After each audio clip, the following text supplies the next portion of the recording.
Hello everyone, welcome to study 4 AM। दोस्तों, आज हमारा जो है Allahabad high court group C and group D के लिए जो है प्रैक्टिस सेट 3 होगा हिंदी का। तो चलिए स्टार्ट करते हैं। प्रश्न नंबर फर्स्ट, पहला प्रश्न क्या कह रहा है कि निम्न में से कौन सा शब्द पुल्लिंग है। ठीक है दोस्तों, जो पुल्लिंग शब्द होते हैं उनको हमें याद या रटने की जरूरत नहीं है। ठीक है, हम बोलकर ही पता कर सकते हैं कि कौन सा शब्द पुल्लिंग है और कौन सा स्त्रीलिंग है। ज्यादातर हम बता रहे हैं। तो चलिए, पहला प्रश्न क्या कह रहा है कि पूर्ति। पूर्ति को अगर हम बोलें तो भाई पूर्ति हो गई, नहीं दादा भाई खाना पूर्ति की है उसने, या पूर्ति हो गई। तो हो गई जब किसी संज्ञा शब्द के बाद क्रिया अगर स्त्रीलिंग की आ रही है, यानी कि वो शब्द भी जो है या वो संज्ञा भी जो है स्त्रीलिंग की होगी, तो पूर्ति हो गई होती है, हो बोलते हैं ना। तो पूर्ति जो है दोस्तों आपका स्त्रीलिंग होगा। ठीक है भाई, अभिव्यक्ति, उसने अपनी अभिव्यक्ति जाहिर की, तो की अभिव्यक्ति की, ये भी स्त्रीलिंग होगा क्योंकि यहाँ पर स्त्रीलिंग का ही क्रिया आ रहा है, आ रही है। ठीक है, विवाह हो गया होता या विवाह हो गई। भाई सीमा का विवाह जो है शांति पूर्वक हो गया, है ना। चाहे वो महिला के लिए यूज करें या किसी पुरुष के लिए, हो गया होता है। विवाह हो गया, ना कि विवाह हो गई। ठीक है, तो हो विवाह जो है आपका पुल्लिंग हो जाएगा। क्लियर। छवि अच्छी है, ना कि छवि अच्छा है, तो छवि जो है आपका स्त्रीलिंग होगा। ठीक है, इस तरह से बोलकर हम पता कर सकते हैं। तो विवाह आपका पुल्लिंग होगा, सो इसका राइट आंसर जो हो जाएगा वो C is a right answer. Clear. प्रश्न नंबर 2 की अगर हम बात करें मित्रों, प्रश्न नंबर 2 क्या कह रहा है कि जिन भाववाचक संज्ञाओं के अंत में हट होता है उनका लिंग होता है। ठीक है, वो जिन शब्दों के बाद में हट लगा होता है, पूछा क्या वो स्त्रीलिंग होते हैं या पुल्लिंग होते हैं। तो हट वाले पहले कुछ शब्द देख लेते हैं, फिर आप खुद बोलना, तो आपको खुद पता चल जाएगा अरे ये तो ये है। ठीक है, अभी हम नहीं बताएंगे। पहले जैसे कि हम लिखें घबराहट, ये प्रत्यय में भी काम आ सकते हैं, घबराहट और आहट। ठीक, एक आपका गर्माहट। ठीक है, घबराहट, आहट, गर्माहट। क्लियर हुआ। और एक आपका लिख सकते हैं चिकनाहट, चिकनाहट। और भी कई एग्जाम्पल हो सकते हैं। अच्छा, आप बोलें, घबराहट को बोलें, घबराहट हो रही है या घबराहट हो रहा है। घबराहट हो रहा है, नहीं, घबराहट हो रही है। तो इसलिए ये क्या होगा, आपका स्त्रीलिंग आ रहा है। ठीक, किसी के आने की आहट हो रही है, आहट हो रहा है नहीं, आहट हो रही है। तो ये भी क्या, आहट भी क्या हो रहा है, स्त्रीलिंग आ रहा है। गर्माहट बहुत ज्यादा है, ठीक, गर्माहट हो रही है, इस कमरे में गर्माहट हो रही है, तो ये भी स्त्रीलिंग निकल रहा है।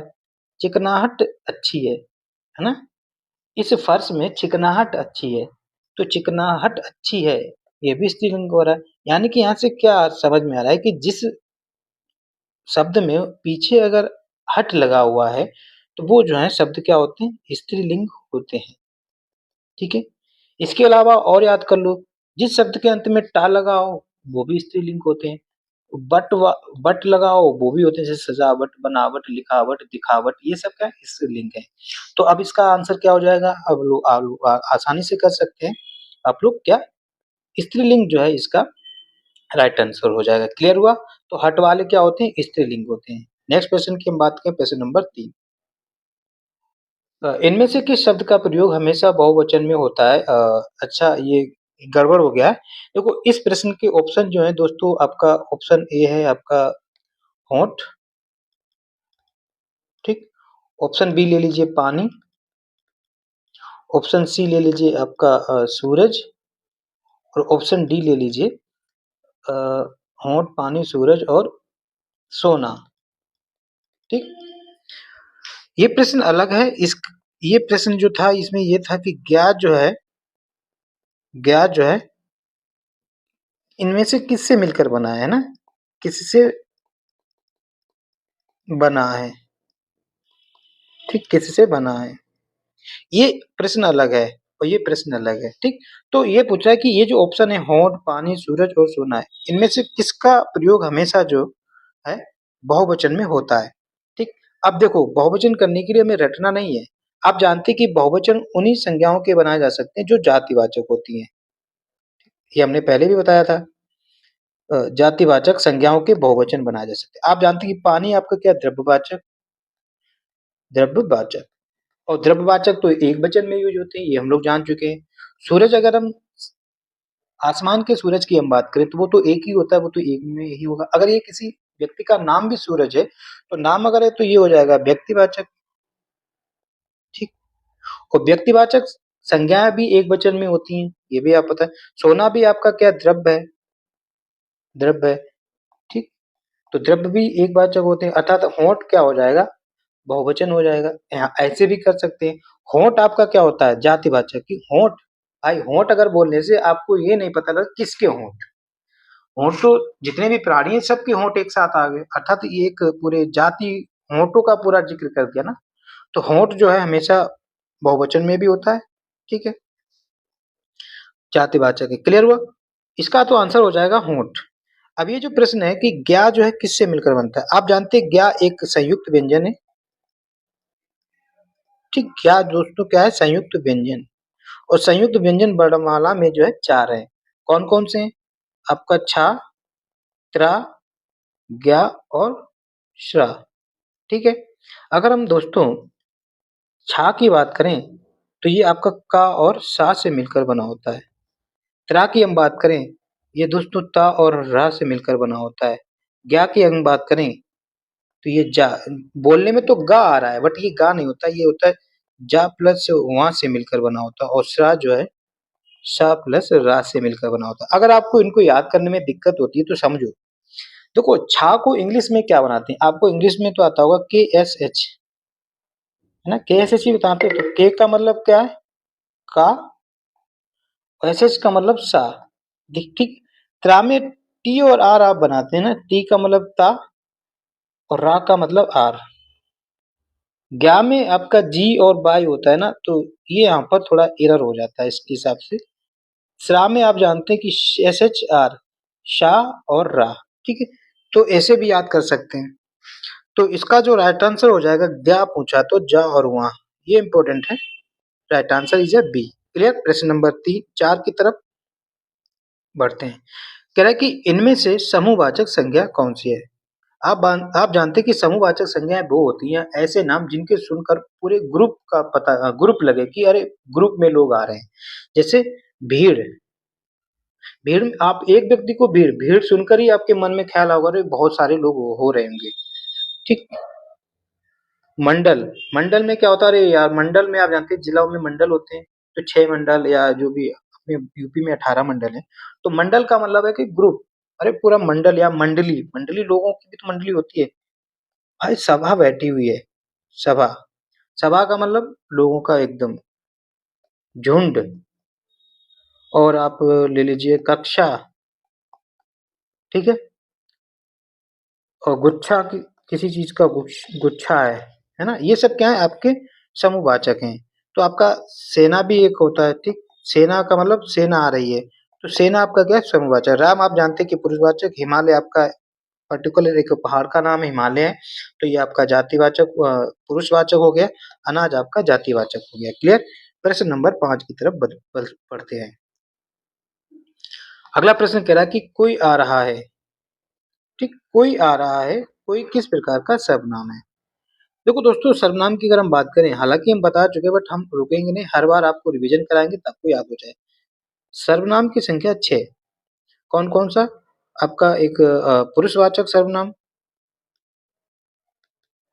पुरुषवाचक सर्वनाम, निश्चितवाचक सर्वनाम, अनिश्चितवाचक सर्वनाम, ठीक है, संबंधवाचक सर्वनाम, संबंधवाचक सर्वनाम, प्रश्नवाचक सर्वनाम, और अंत में आपका छठा था आपका निजवाचक सर्वनाम। ठीक। पुरुषवाचक सर्वनाम में आप जानते हैं कि मैं, तुम, वह, यह, है ना, यानी कि उत्तम पुरुष, मध्यम पुरुष और ये जो है अन्य पुरुष में आ जाते हैं। निश्चित वाचक सर्वनाम वो होते हैं जो निश्चित करते हैं, एक संकेत करते हैं, इशारा करते हैं। जैसे आप गए किसी दोस्त के पास, आप उनसे पूछा अरे यार मोहन कहाँ गया, तो वो आपका दोस्त बोलेगा मोहन वो जा रहा, मोहन या वह जा रहा है। तो वह ये यूज किसके लिए हुआ है, वह जो है ये दोस्तों मोहन के लिए हुआ है। क्या निश्चित हो गया कि वह मोहन है। तो निश्चित में आपका वह, यह इशारा करते हैं, संकेत करते हैं उस पर्सन की तरफ। अनिश्चित में होता है कि कोई चीज़ निश्चित ही नहीं हो पा रही, जैसे कि कुछ चाय में कुछ पड़ा है, कुछ क्या पड़ा है निश्चित ही नहीं है, बट अनिश्चित है, लेकिन कुछ तो पड़ा है। ये कुछ उस पड़े के लिए हुआ है कि वो जो पड़ा है ना, तो उसके स्थान पर कुछ का हुआ है। कोई आ रहा है, कोई किसके लिए हुआ है? आ रहा है, वो कोई तो होगा ना, उस व्यक्ति के लिए हुआ है जो कोई आ रहा है। ये आपके अनिश्चित हो गए। संबंध आपके जो, सो, ये जो और सो इस टाइप के जो है आपके संबंध व्यक्त करते हैं। प्रश्नवाचक में प्रश्न का यूज़ होता है। कौन आ रहा है? कोई तो आ रहा होगा, कौन? बट प्रश्न पूछ लिया कि कौन आ रहा है, ठीक है? क्या? ये सब प्रश्नवाचक होते हैं। निजवाचक में निज का मतलब होता है पर्सनल या स्वयं। तो निज में आपका स्वयं आ जाता है। ये मैं काम स्वयं कर लूँगा, ये उसमें पूछा जाता है। मैं अपना काम आप कर लूँगा या अपने आप कर लूँगा, ठीक? ये तो एक आप जो है पुरुषवाचक में ये होता है कि आप कर लो, तुम के लिए यूज़ भी होता है। सम्मान में तुम के स्थान पर आप का यूज़ किया जाता है। अपने आप, ये सब क्या है? निजवाचक। अब आप समझ चुके हैं कि कोई अब क्या हो जाएगा? कोई जो है आपका अनिश्चयवाचक सर्वनाम के अंतर्गत आता है। निजवाचक आप समझ चुके हैं, संबंधवाचक जानते हैं और निजवाचक आप जान चुके हैं। प्रश्न नंबर 6 की हम बात करें। इंद्रिय का विशेषण शब्द है इंद्रिय। तो इंद्रिय का विशेषण शब्द जो होता है दोस्तों इंद्रिय होता है, इंपॉर्टेंट है, एग्जाम ओरिएंटेड प्रश्न है। प्रश्न नंबर 7 की हम बात करें। प्रयोग में 10वां व्यक्ति प्रयोग नहीं, सॉरी, प्रयागराज में 10वां व्यक्ति कोरोना पीड़ित है। तो कह रहा है कि 10वां शब्द क्या है? ठीक, ये विशेषण कौन सा है? गणनावाचक है, क्रमवाचक है, आवर्तीवाचक या समुदायवाचक है? ठीक है, तो दोस्तों 5 मिनट हमें दे दीजिए, हम विशेषण का पूरा पीएम कर देंगे, ठीक है? तो चलिए स्टार्ट करते हैं विशेषण के बारे में। 5 मिनट में विशेषण का समझ लेते हैं और एक भी प्रश्न आप गलत नहीं करेंगे। दोस्तों अगर विशेषण की हम बात करें, ठीक, विशेषण अभी तक आप लोगों ने देखा कि विशेषण जो है मुख्यतः 4 प्रकार के होते हैं, ठीक? वो 4 प्रकार के कौन-कौन से होते हैं? ये देख लेते हैं। एक तो होता है आपका गुणवाचक, ठीक, गुणवाचक विशेषण। दूसरा दोस्तों होता है संख्यावाचक विशेषण, संख्यावाचक विशेषण, ठीक है? तीसरा होता है दोस्तों परिणामवाचक, सॉरी, परिमाणवाचक विशेषण। और चौथा जो होता है वो होता है सार्वनामिक विशेषण। ठीक, इम्पोर्टेंट है, ये सारे के सारे एग्जाम ओरिएंटेड है और आई होप, उम्मीद करता हूँ कि विशेषण से आपके एग्जाम में एक प्रश्न 100% आने वाला है। गुणवाचक विशेषण आप जानते हैं कि गुणवाचक में क्या होता है? जो भी ऐसे विशेषण जो किसी संज्ञा या सर्वनाम की गुण, दशा, क्वालिटी और उनकी विशेषता, उनकी स्थिति के बारे में बताए कि वो व्यक्ति बीमार है, पतला है, मोटा है, काला है, गोरा है ना? ये जो है गुणवाचक आप जानते हैं। आप जानते हैं कि संख्यावाचक विशेषण क्या होता है? संख्या, संख्या या तो आप गिन सकते हैं, जिन संख्याओं को गिन सकते हैं वो आपकी निश्चित होती हैं, जिन्हें गिन नहीं सकते वो अनिश्चित होती हैं, या आपको पता ही ना हो कि कितनी संख्या है तो वो अनिश्चित। इस आधार पर संख्या को 2 भागों में डिवाइड कर दिया गया। संख्यावाचक विशेषण 2 भागों में, एक आपका निश्चित संख्यावाचक विशेषण, ठीक है, निश्चित संख्यावाचक विशेषण, और दूसरा जो है आपका अनिश्चित संख्यावाचक विशेषण, ठीक। अनिश्चित पहले देख लेते हैं। देखो, जैसे कुछ, कुछ लोग, है ना? क्या है? अनिश्चित वाचक। कोई, कोई थोड़ा-सा ले लो, ठीक। तो ये आपका हो गया, कुछ हो गया, कोई हो गया, ये आपका क्या है? अनिश्चित संख्यावाचक है। क्लियर हुआ? फिर निश्चित संख्यावाचक को डिवाइड कर दिया गया, ये इंपॉर्टेंट है। इसमें आ जाता है एक आपका गणनावाचक, ठीक, गणनावाचक। दूसरा आपका होता है क्रमवाचक। तीसरा आपका होता है आवृत्तिवाचक, आवृत्तिवाचक। फिर आपका आता है समुदायवाचक। फिर आपका आता है समुदाय के बाद प्रत्येकवाचक। और आखिरी में आपका आता है समुच्चयवाचक। ये इंपॉर्टेंट है, यहाँ से एग्जाम में प्रश्न पूछे जाते हैं। देखो गणनावाचक विशेषण वो होते हैं जिसमें आपको गणना बताई जाए, गिनती बताई जाए कि एक, दो, दो लड़के, तीन लड़के, चार लड़के, पांच लड़के, है ना, छह, या हाफ वाले भी बता देते हैं, दो, डेढ़, ढाई, ये सब क्या है, गणना के अंतर्गत है। क्रम का मतलब होता है, क्रमवाचक विशेषण वो होते हैं, क्रमवाचक संख्यावाचक विशेषण वो होते हैं जो आपकी पोजीशन को बताते हैं। ठीक है, जैसे कि आपका पहली पोजीशन या पहला, दूसरा लड़का या दूसरी पोजीशन वाला, है ना, तीसरा, चौथा, है ना, पांचवा, छठा, सातवां, आठवां, नौवां, दसवां, 11वां, 12वां, 13वां, 100वां, 1000वां, 1000वां, तो ये सब क्या है, ये सब पोजीशन को बता रहे हैं। तो ऐसे संख्यावाचक जो है वो क्रमवाचक होते हैं, क्रमवाचक विशेषण के अंतर्गत आ जाते हैं। आवर्ती वाचक में वो आ जाते हैं जो गुना की बात करते हैं। ठीक, जैसे आपका 100 गुना, ठीक, 3 गुना या तिगुना, ये सब क्या है, आवृत्तिवाचक। ये तुलना करते हैं दूसरी संज्ञाओं से, वो उससे कितने गुना ज्यादा है। समुदायवाचक में आपका था पूरे समुदाय को बात कर, जैसे कि वो कहते चारों लड़कों ने मुझको मिलकर मारा, तीनों भाइयों ने गोपाल को मारा, तो उसके पूरे समुदाय को बता दिया, तीनों, चारों, पांचों, छठों, सातों, दसवों, पूरे सभी के सभी को एक साथ ले लिया जाए, तो ये चारों, तीनों, है ना, दोनों, इस प्रकार के शब्द जो हैं, विशेषण जो है वो आवर्तीवाचक, वो सॉरी समुदायवाचक होते हैं। प्रत्येक का मतलब होता है एक एक, हर किसी में एक एक, तो प्रत्येक आपका एक तो प्रत्येक हो गया, हर एक या एक एक, ये प्रत्येक वाचक होते हैं। एक एक करके आओ, हर एक इंसान ईमानदार है। ठीक है, समुच्चय वाचक में क्या होता है, पूरे समुच्चय की बात कर दी जाए, जैसे कि दर्जन, दर्जन 12 समुच्चय होते हैं। शतसई, शतसई में आपका 700, शताब्दी, शताब्दी में 100, है ना, जोड़ा, जोड़ा यानी कि पेयर्स, पेयर्स में आपका दो हो जाता है, तो ये आपका एक सेट है ना, जोड़ा दो लोगों का सेट होता है। शताब्दी में 100 होते हैं, शतसई में 700 होते हैं, दर्जन में 12 होते हैं। आई होप ये बात समझ में आई होगी, क्लियर हुआ।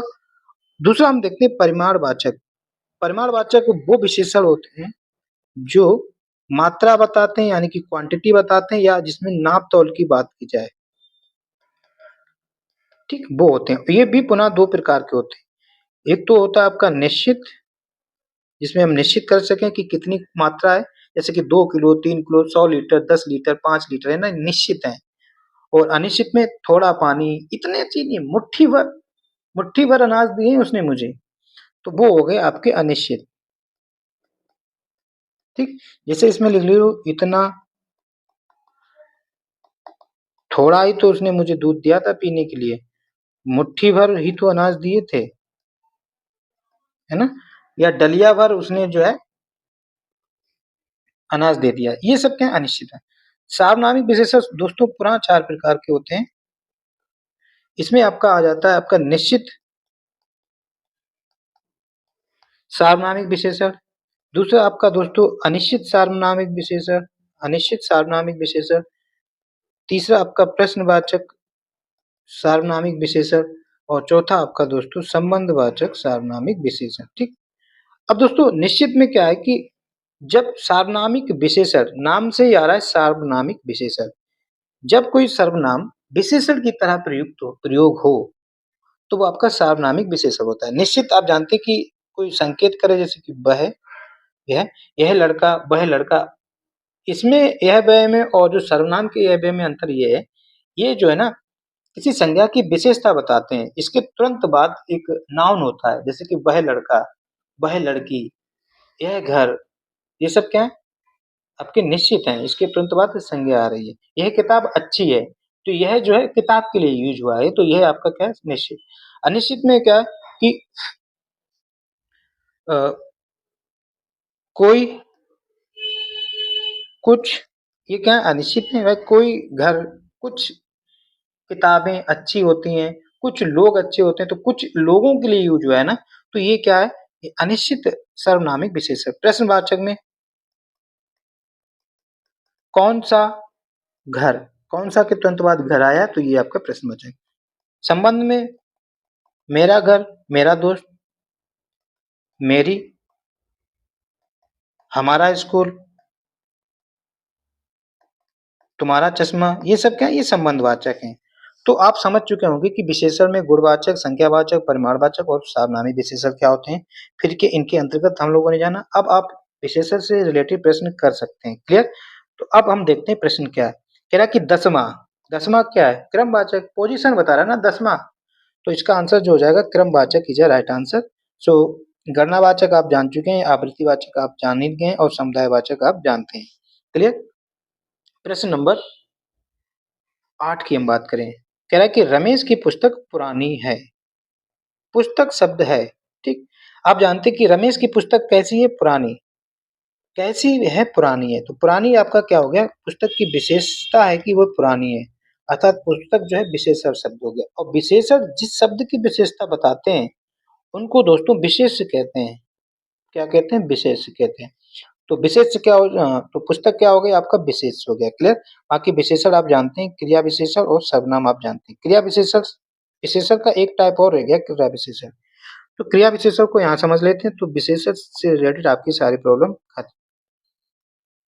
देखो दोस्तों, क्रिया विशेषण की हम बात करें, क्रिया विशेषण डेफिनेशन भी पूछ जाते। क्रिया विशेषण वो विशेषण होते हैं जो क्रिया की विशेषता बताते हो। किसकी विशेषता बताते हैं? क्रिया की। और क्रिया विशेषण 4 प्रकार के होते हैं। वो कौन-कौन से होते हैं देख लेते हैं, जो कि एग्जाम ओरिएंटेड हैं। इसमें आपका एक आ जाता है कालवाचक क्रिया विशेषण। ठीक है, कालवाचक क्रिया विशेषण हम नहीं लिख रहे हैं। ठीक है। दूसरा दोस्तों हो जाता है रीतिवाचक, रीतिवाचक क्रिया विशेषण। तीसरा हो जाता है स्थानवाचक क्रिया विशेषण। और चौथा जो होता है परिमाणवाचक क्रिया विशेषण। इनके नामों में ही छुपे होते हैं। काल का मतलब होता है समय। ठीक। तो ऐसी क्रिया विशेषण जो समय इंडिकेट करता हो, जैसे एग्जाम्पल ले लें, बोल दिया परसों। ठीक, परसों आना। कब आना? परसों आना। तो परसों आना है ना। पहले, पहले, पीछे, कभी और अभी अभी, ये सब क्या? ये सब क्रिया की विशेषता। अभी अभी खाया, बोल दिया कि अभी अभी खाया है, अभी अभी खाया है। ठीक है, तो अभी अभी किसके लिए? वो खाया है। तो ये क्या है? क्रिया की विशेषता बताने वाले। ये रफ क्यों हो गया? ठीक, अभी अभी है यहाँ पर, अभी अभी। ठीक है, चलिए रीतिवाचक क्या होता है? रीतिवाचक, ठीक है, रीति का मतलब होता है दोस्तों करने का कोई तरीका। ठीक, आप कोई काम किस तरीके से कर रहे हैं। जैसे आपने लिख लिया धीरे धीरे। ठीक, धीरे धीरे आपका क्या रीतिवाचक है। बिल्कुल समझ में आया। और बड़ा खूबसूरती से, उसने जो है बल्लेबाजी बड़ा खूबसूरती से की। वो बहुत अच्छे से बोलता है। अच्छे से यानी कि उसके बोलने का तरीका क्या है? अच्छे से, चलने का तरीका धीरे से, खूबसूरती से। ये सब क्या है? ये आपके जो है रीतिवाचक हैं। जैसे वो धीरे धीरे चलता है, वह धीरे धीरे चलता है। ठीक, वह कैसे चलता है? धीरे धीरे। तो चलने के उसका तरीका क्या? धीरे धीरे। यानी कि ये धीरे धीरे जो है चलने की विशेषता बताता है। तो इसलिए ये धीरे धीरे जो है क्रिया विशेषण हो गई और चलना एक क्रिया है। तो रीतिवाचक का मतलब होता है कि कोई भी व्यक्ति वो क्रिया किस तरीके से कर रहा है ना, धीरे धीरे, खूबसूरती से, अच्छे से। ऐसे कई और एग्जाम्पल हो सकते हैं। स्थानवाचक क्रिया विशेषण वो होते हैं जो स्थान को बताते हैं। जैसे इधर, उधर, ऊपर, नीचे, है ना। इस प्रकार के शब्द जो है आपके क्रिया विशेषण हो गए। परिमाण आप जानते हैं, क्वांटिटी बताते हैं, मात्रा बताते हैं, आप तौल बताते हैं।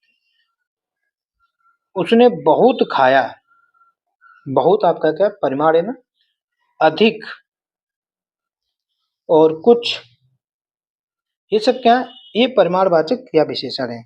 ठीक है, तो अब क्रिया विशेषण का भी टेंशन खत्म हो चुका है, आप कर ले जाएंगे। ठीक है, इंपॉर्टेंट है, एग्जाम में पूछा जाता है। प्रश्न नंबर 9 की हम बात करें, कह रहा है कि मीरा जोर से हंसी, इस वाक्य में समुचित उदाहरण है। कह रहा है कि ये क्या अकर्मक है, सकर्म प्रेरणार्थक है, सकर्मक है और द्विकर्मक है। देखो, हम लोगों ने पढ़ा था क्रिया के कर्म के आधार पर क्रिया के दो रूप पढ़े थे। एक आप लोगों ने दोस्तों पढ़ा था सकर्मक, सकर्मक। दूसरा पढ़ा था दोस्तों अकर्मक, अकर्मक। अब हम दो एग्जाम्पल लिखेंगे। अगर आपको सकर्मक और अकर्मक में कंफ्यूजन होता है तो इन दो एग्जाम्पल के माध्यम से बिल्कुल सही हो जाएंगे। जैसे हमने लिखा, रोहित सेब काटता है, सेब काटता है। एक एग्जाम्पल लिखा, रोहित दौड़ता है। ठीक है, अब कभी भी भूलोगे नहीं। देखो, क्रिया यहाँ पर क्या है, यहाँ पर काटना क्रिया है और यहाँ पर दौड़ता या दौड़ना क्रिया है। ठीक, ये यहाँ पर क्या है, एक क्रिया है और दौड़ता यहाँ पर एक क्रिया है। क्लियर? अच्छा, ये क्रिया कौन कौन रहा है, रोहित कर रहा है, और ये दौड़ कौन रहा है, यहाँ पर भी। यानी कि क्रिया को करने वाला तो करता होता है, यहाँ पर रोहित क्या है, करता। ठीक, यहाँ पर भी क्या है, ये करता। ठीक, जब किसी क्रिया को करता करता है और उस क्रिया का फल, यदि इस क्रिया का फल जो है कर्म पर पड़े, काट कौन रहा है, रोहित, लेकिन कट कौन रहा है, काटने का प्रभाव तो सेब पर पड़ रहा है ना, सेब यहाँ पर आपका कर्म है, तो कटने का प्रभाव जो है सेब पर पड़ रहा है। काट तो रोहित रहा है लेकिन कट कौन रहा है, सेब। तो जब किसी क्रिया को कर्ता करे और उस क्रिया का प्रभाव कर्म पर पड़े, तो वहां पर दोस्तों क्या होता है, सकर्मक क्रिया होती है। ये बात समझ में आई होगी। ठीक, यहाँ पर देखिए, दौड़ता है, कौन दौड़ रहा है, रोहित। क्रिया तो कर्ता कर रहा है, बट यहाँ पर कर्म है, कर्म तो गायब है, कर्म का कोई मतलब ही नहीं है। और दौड़ने का प्रभाव भी कर्ता पर पड़े, जब किसी क्रिया को कर्ता करे और उस क्रिया का प्रभाव कर्ता पर ही पड़े, तो वो दोस्तों अकर्मक क्रिया होती है। अब यहाँ पर ऐसे भी लिख पहचान सकते हैं कि दौड़ता है, क्या दौड़ता है, क्या का आंसर ही नहीं मिल रहा है, यहाँ पर कर्म है ही नहीं। तो जब कर्म नहीं है तो अकर्मक क्रिया। मीरा जोर से हंसी, मीरा जोर से क्या हंसी, कोई आंसर आ रहा है, हंसी, कौन हंसी, मीरा, मीरा पर ही हंसने का प्रभाव पड़ रहा है, तो ये जो है आपका अकर्मक क्रिया हो गई। ठीक, उदाहरण अगर हम देख लें, अकर्मक में आपका हंसना हो गया, क्या हंसना, कुछ नहीं हंसना, सोना, स्लिप वाला, रोना, है ना, ये सब क्या अकर्मक है। सोना, रोना, दौड़ना, ये सब अकर्मक हैं। चलना, ये सब अकर्मक के उदाहरण हैं। वहीं सकर्मक में आप देख लीजिए, पढ़ना हो गया, लिखना हो गया, है ना, ये सब क्या है, और पढ़ना, लिखना, लड़ना, ये सब क्या और भी एग्जाम्पल है, इस अर्थात इनमें कर्म की जरूरत पड़ती है। काटना हो गया, तो ये आपकी अकर्मक है, यहाँ पर इसका राइट आंसर हो जाए अकर्मक। प्रेरणात्मक क्रिया वो होती है जब कर्ता किसी कार्य को स्वयं ना करके दूसरे से करवाए, जैसे लिखवाना, खिलवाना, पिसवाना। सकर्मक आप जानते हैं कि जिसमें कर्म क्रिया का प्रभाव कर्म हो, जिसमें दो कर्म हो तो वो आपका द्विकर्मक। ठीक, ये सकर्मक का एक प्रकार है ना। सकर्मक भी दो प्रकार के होते हैं, एक द्विकर्मक और एक आपका एक कर्मक। एक कर्म हो तो एक कर्मक, यहाँ पर एक कर्म था एक कर्मक हो गया, जब दो कर्म होंगे तो वो द्विकर्मक होगा। क्लियर? प्रश्न नंबर 10 की हम बात करें, शिक्षक ने पाठ पढ़ाया, किस कारक, कारक की हम बात करें तो कारक 8 प्रकार के होते हैं, कर्ता, कर्म, करण, अधिकरण, संप्रदान, अपादान, संबोधन। ठीक है, इस प्रकार के होते हैं। तो आप जानते हैं कि कर्ता कारक का कारक चिन्ह जो होता है वो ने होता है, तो यहाँ पर इसका आंसर जो हो जाएगा ने, जो है कर्ता कारक, इसका राइट आंसर हो जाएगा। ठीक, करण कारक के चिन्ह की हम बात करें तो से और किसी को के द्वारा। ठीक है, यहाँ से के लिए कुछ उपकरण की बात कर देता है। ठीक, कर्ता कारक का ने होता है, कर्म को होता है, अपादान का भी मतलब होता है किसी से होना या अलगाव की बात करता है, अलगाव। इससे और इससे में अंतर यह है कि यहाँ पर किसी उपकरण, जैसे कि चाकू से, यहाँ पर दूर होने की बात करेगा। क्लियर? प्रश्न नंबर 11 की हम बात करें कि कह रहा है कि से किस कारक का विभक्ति चिन्ह है। आप जानते हैं कि से जो है दो कारकों के विभक्ति चिन्ह होते हैं, एक आपका करण कारक का दोस्तों और एक आपका अपादान कारक का। करण कारक का अंतर ये होता है, यहाँ पर कोई उपकरण की बात करेगा, किसी उपकरण का यूज होगा, अपादान से अलगाव का होगा। तो यहाँ पर तो खैर करण कारक है ही नहीं, अपादान ही इसका राइट आंसर हो जाएगा। अधिकरण में आप जानते हैं कि में पर किसी आधार की बात करेंगे, आश्रिता से आश्रित होगा। संबोधन में आपका एक्सक्लेमेटरी मार्क जिसका पहचान होती है। कर्म कारक जानते हैं कि को इसका कारक चिन्ह है। उन्मूलन, देखो आप जानते हैं कि कहते हैं कि ना वनों का उन्मूलन हो रहा है। उन्मूलन का मतलब होता है काटना, किसी की उन्मूलन कर देना। तो जब वनों का उन्मूलन हो रहा है तो वनों का उल्टा रोपण होगा ना, उगाना। तो इसका राइट आंसर जो हो जाएगा उन्मूलन का जो होगा वो रोपण हो जाएगा। क्लियर। अगला प्रश्न कह रहा है कि अधोलिखित गद्यांश को ध्यान से पढ़िए तथा प्रश्न संख्या 13 से 17 तक प्रश्नों के उत्तर इस गद्यांश के अनुसार दीजिए। ठीक है, थोड़ा आप रुक रहे हैं, आप भी पढ़ते चलें। पहले प्रश्न पढ़ लेना चाहिए, फिर वो पढ़ेंगे तो आसानी रहती है प्रश्नों को करने में। जल्दी जल्दी प्रश्न पहले पढ़ा जाए तो ज्यादा बेहतर है। कह रहा कि सबसे प्राचीन वीरता कौन सी है? वाक वीरता, युद्ध वीरता, दान वीरता या दया वीरता। उसने पूछा कि सबसे प्राचीन वीरता कौन सी। ये माइंड में हम लोगों ने रख लिया, ठीक है। एक प्रश्न ये बनेगा, युद्ध वीरता के लिए किस प्रकार की प्रकृति अपेक्षित है? ठीक, चतुराई और भूरुता, सॉरी भीरुता, चंचलता और अस्थिरता, धृष्टता और साहस, साहस, प्रयत्न और कष्ट। एक प्रश्न ये हम लोगों ने बताया, माइंड में रख लिया है।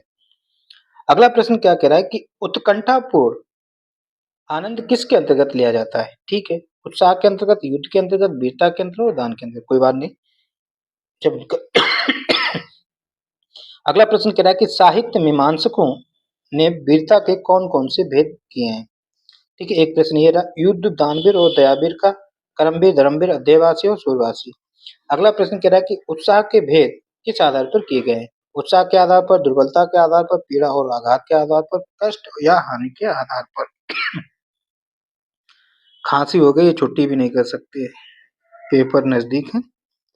अच्छा, अब पढ़ते हैं। ठीक है, कह रहा कि जिन कर्मों में किसी प्रकार का कष्ट या हानि हो सहने का साहस अपेक्षित होता है, उन सब के प्रति उत्कंठापूर्ण आनंद उत्साह के अंतर्गत आता है। तो उत्कंठापूर्ण आनंद जो है किसके अंतर्गत आता है? उत्साह के अंतर्गत। एक ये प्रश्न मिला था, तो एक ये मिला था कष्ट या हानि सहने का साहस। ठीक, कष्ट या हानि के भेद के अनुसार उत्साह को विभेद किया जा सकता है। तो किसके अनुसार कष्ट और हानि के अनुसार उत्साह के भेद विभेद हो जाते हैं, ये भी प्रश्न आया था। साहित्य में मीमांसकों, ये भी था, मीमांसकों ने इस दृष्टि के आधार पर युद्धवीर, दानवीर और दयावीर, ये भी था ना, मीमांसकों से रिलेटेड इत्यादि भेद किए हैं। इनमें से सबसे प्राचीन और प्रधान युद्ध वीरता है, ये भी प्रश्न था ना, सबसे प्राचीन वाला युद्ध वीरता जिसमें आघात, पीड़ा या मृत्यु की परवाह नहीं रहती। इस प्रकार की वीरता का प्रयोजन अत्यंत प्राचीन काल से चला आ रहा है, जिसमें साहस और प्रयत्न दोनों चरम उत्कर्ष पर पहुंचते हैं।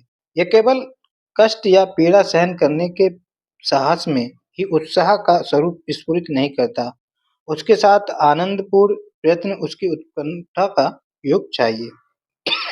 अब हम लोगों ने पढ़ लिया, प्रश्न करते हैं। तो सबसे प्राचीन वीरता क्या होगी? युद्ध वीरता, ये हम लोगों ने किया था। युद्ध वीरता के लिए किस प्रकार की प्रकृति अपेक्षित है? तो आप जानते हैं कि साहस, प्रयत्न और कष्ट करने की का धीरज जो है इसका राइट आंसर हो जाएगा। उत्कंठा आनंद किसके अंतर्गत आता है? साहस के अंतर्गत, उत्साह के अंतर्गत आता है ना। तो ए इसका राइट आंसर हो जाएगा। साहित्यिक मीमांसकों ने वीरता को तीन भेद बताते, युद्धवीर, दानवीर और दयावीर। तो इसका राइट आंसर जो हो जाएगा ए हो जाएगा। अगला प्रश्न कह रहा है कि उत्साह के भेद किस आधार पर किए जाते हैं? उत्साह का भेद जो है दोस्तों कष्ट या हानि के भेद के आधार पर किए जा सकती है, यहाँ पर बोला था ऊपर। ठीक है, ये तो हो गया गद्यांश। अब हम बात करते हैं प्रश्न नंबर 18 की। दिए गए शब्दों के समानार्थी शब्द का चयन कीजिए। घोड़ा का समानार्थी पूछा है। देखो घोड़ा का दोस्तों जो है, एक तो कहते हैं है, याद करने का तरीका, जब घोड़ा चालक होते हैं वो जब घोड़ा को स्पीड बढ़ाते हैं ना, ये घोड़ा भागता नहीं है, तो उसको हाँकने के लिए बोलते हैं है, ठीक। तो एक तो है हो गया। ये लोग जो ना घोड़ा की बाजी भी लगाई जाती है, बाजी के मतलब घोड़ा जो दौड़ लगाते हैं ना, वो आपको बाजी बोलते हैं, ठीक है।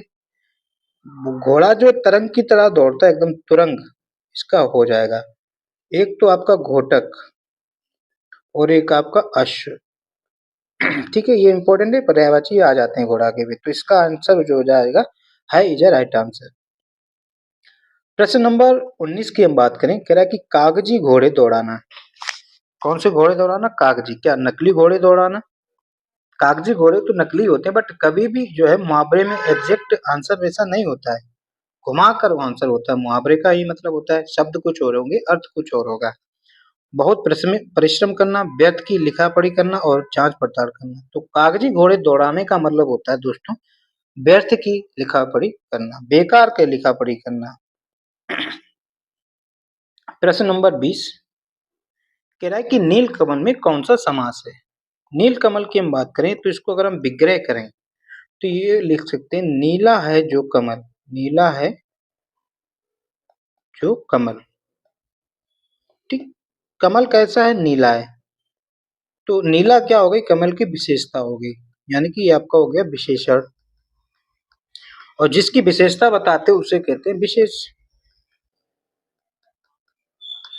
तो जब दोस्तों विशेषण और विशेष की बात की जाए किसी भी शब्द में, तो वो आपका कर्मधारय होता है, अर्थात कर्मधारय में विशेष विशेषण की बात की जाती है, ठीक है। समास वैसे तो 4 प्रकार के होते हैं, लेकिन तत्पुरुष समास के अंतर्गत द्विगु और बहु कर्मधारय आ जाते हैं, इसलिए समास भी टोटल 6 प्रकार के हो जाते हैं, ठीक।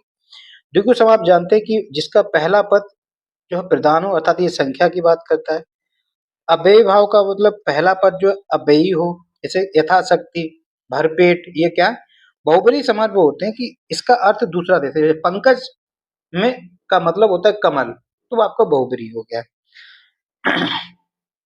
अगला प्रश्न की हम बात करें कि कौन सा वाक्य शुद्ध है? दही दही दही। आपको ज्यादा देखने की जरूरत नहीं, दही आपका क्या है? पुल्लिंग होता है। दही जो है एक आपका पुल्लिंग होता है। तो दही क्या होगा? खट्टी होगी या दही खट्टा है? दही खट्टा है होना चाहिए ना। तो खट्टी है ये गलत, खट्टा है ये सही है। खटास, खटाई भी का। तो इसका जो है राइट आंसर बी हो जाएगा।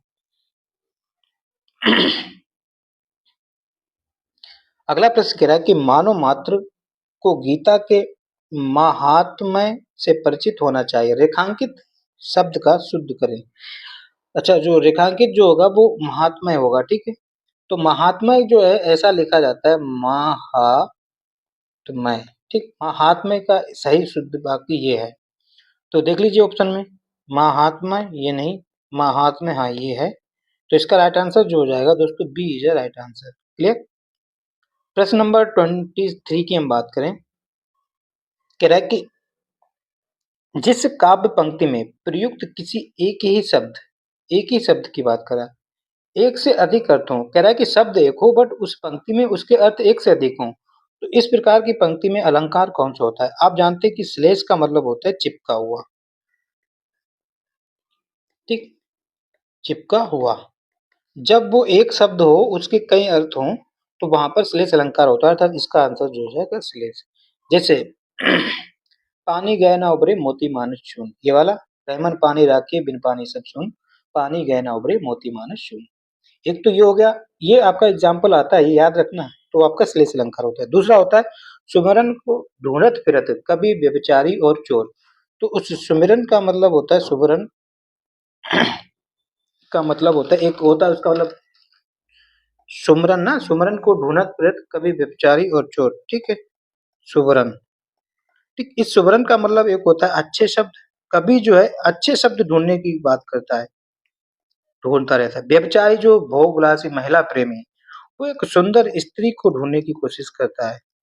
और चोर सुवर्ण का मतलब स्वर्ण, ठीक है। तो ये सुवर्ण वाला अगर एग्जाम्पल आ जाए तो वहां पर श्लेष अलंकार होता है। क्लियर हो गया।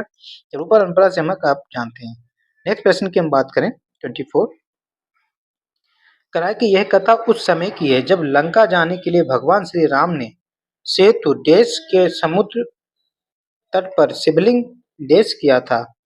तो यहाँ पर होगा निर्माण के पूर्व समुद्र तट पर शिवलिंग स्थापित की थी। ठीक है, तो निर्माण और स्थापित, ये इसका right answer, A is a right answer 24। अब क्वेश्चन नंबर 25 की हम बात करते हैं। पुस्तक से कौन विशेषण बनेगा? कौन सा होगा यहाँ पर?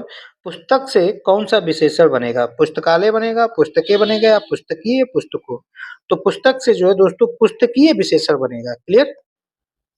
तो 25 का राइट आंसर सी हो जाएगा।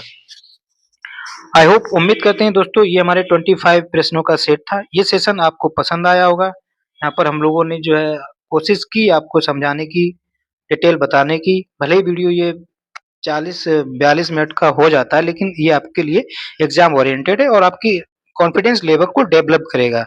तो अगर आपको सेशन पसंद आया तो लाइक कर दें और चैनल में नए हैं तो सब्सक्राइब कर लें, ताकि आपको इस तरह की वीडियो समय-समय पर मिलती रहे। तो जल्दी इसका सेट 4 आने वाला है और जीएस का प्रैक्टिस सेट से 7वां आज अपलोड कर दिया जाएगा।